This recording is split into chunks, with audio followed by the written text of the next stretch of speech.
morning, friends, and welcome back. I hope you had a great Easter and that you enjoyed the vacation, even though I realized the weather was not very cooperative.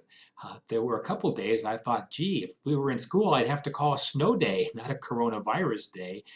Weird, cold, snowy weather for mid-April, but that's what we had. And we're back. So today is April 20th. 2020. It's day number 14 of online teaching and learning during the coronavirus school shutdown.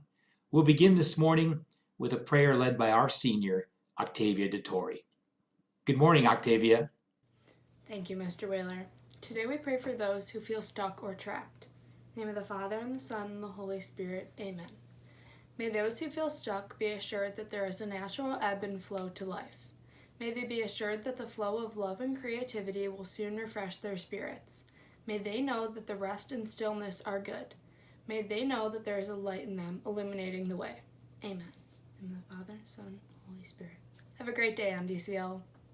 Thank you, Octavia. Well, this morning I'm coming to you from the steps of the State House in Columbus. Well, I'm virtually coming from those steps because the eyes of every student, every teacher, every principal, and every parent will be on the State House today and the early part of this week as we all wait for Governor DeWine's decision about the remainder of this school year.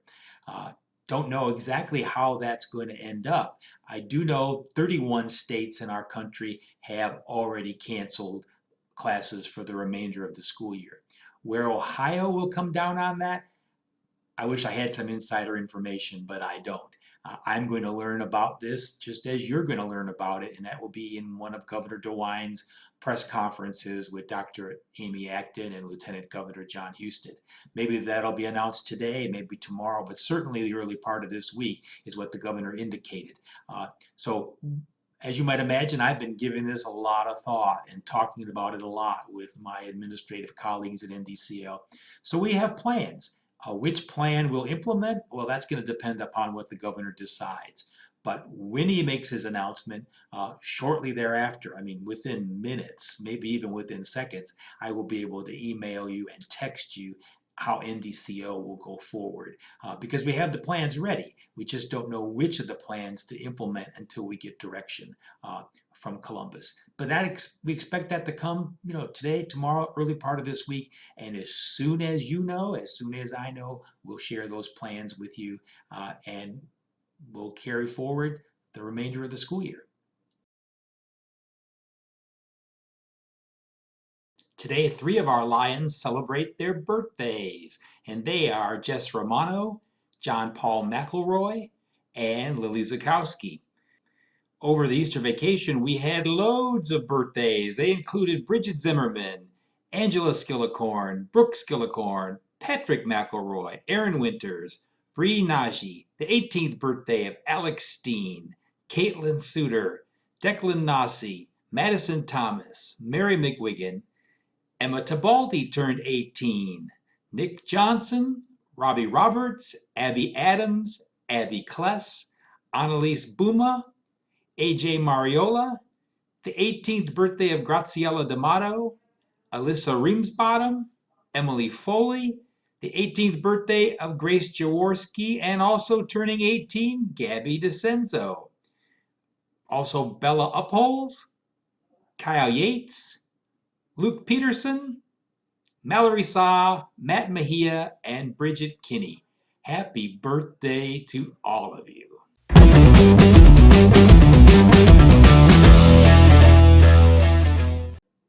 It's hard to believe, but we are at the midpoint of the 4th quarter already.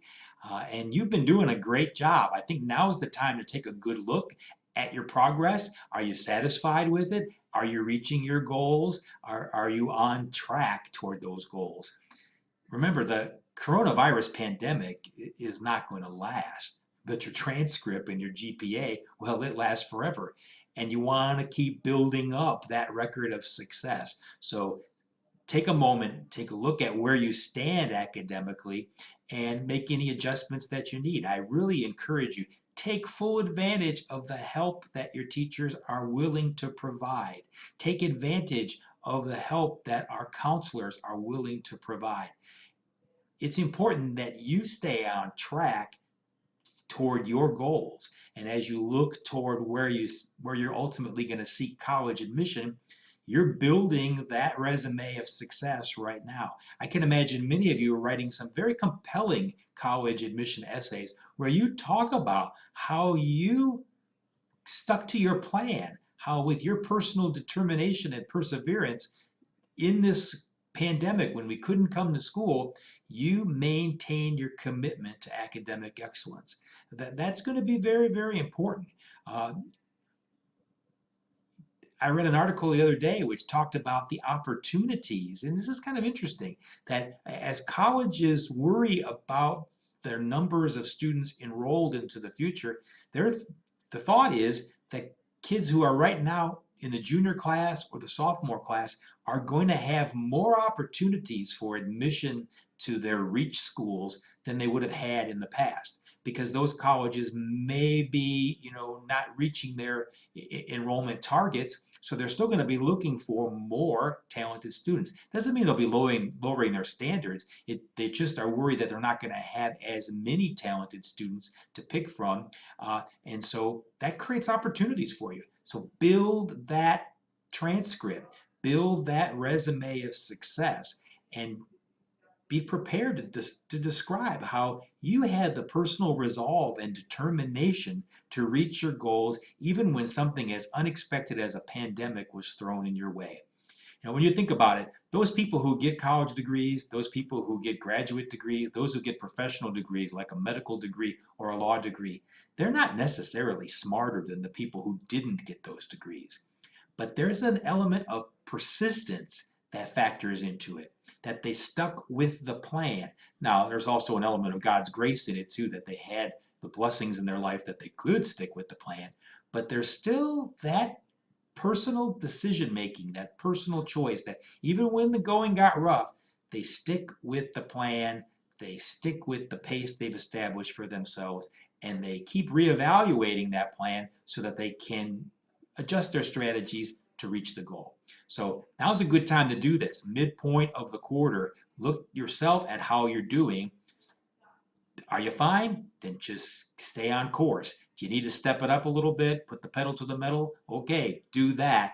And in all of it, take advantage of the network of support, that safety net of support that NDCL offers you. That will really help as you reach the end of this school year, whatever that may look like for all of us.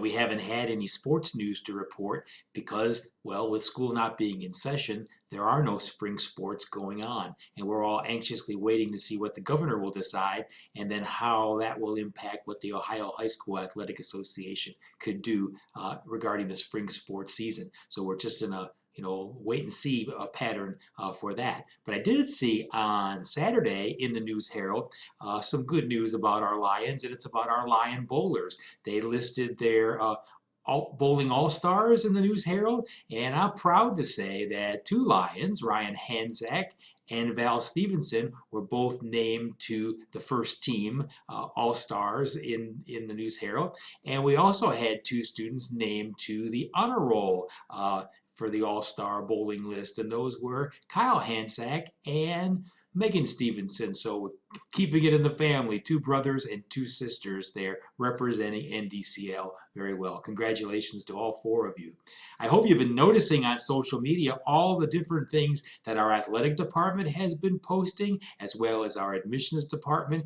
So we have Ms. Welch in the athletic department, we have Mr. Suso and Mr. Malone in the admissions department, and they're putting all kinds of things out on social media celebrating our students, particularly our seniors. And there's also a very nice job on Instagram of some of our seniors putting together shout outs and salutes to members of the class of 2020 and where they're planning to go to college. It's impressive. It looks really, really nice. So that's student initiative going on right there, in addition to all the things the school's doing to try to keep it connected and to keep celebrating the many, many positive things.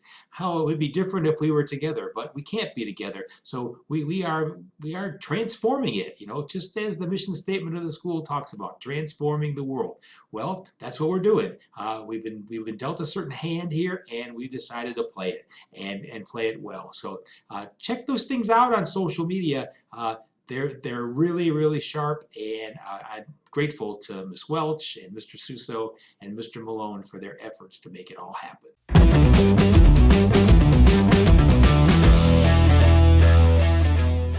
When this school shutdown began, I told you one of the things I was doing was starting seedlings in my basement, getting ready for my summertime garden, trying to look ahead, hopefully, to the future. And we've been tracking the progress of one of those little seedlings. We named him Baby G after our own Mr. Geyser. And take a look at the growth from 2 little leaves when this all began to steady progress. And look at Baby G today. Had to put him in a new pot to make sure he had plenty of room to grow. So he's growing, you're growing. Well, your hair is probably growing, I'm sure, since no one can go to the barber or the stylist. But we're all making progress. Granted, it's in a situation no one of us would ever have chosen. But we grow, we live, we keep on going. So that's what we'll do as we head into the second half of the fourth quarter. That's it from me, NDCL. Hope you have a great day. We'll see you here tomorrow morning.